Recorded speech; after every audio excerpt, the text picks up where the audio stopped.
nabadgelyo iyo naxariis dushiina ha ahaato.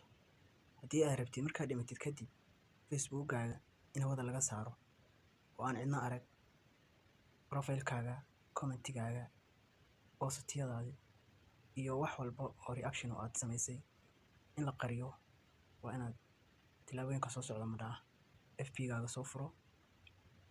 waxaad tegaysaa 3 calaamadood oo geeska ah,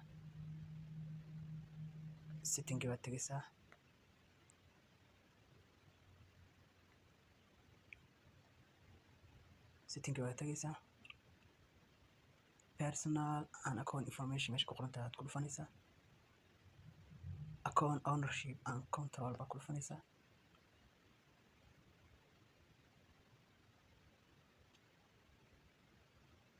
minimization setting baa kusii dhufanaysaa, delay after date meesha change ku qoran tahay ku dhufanaysaa.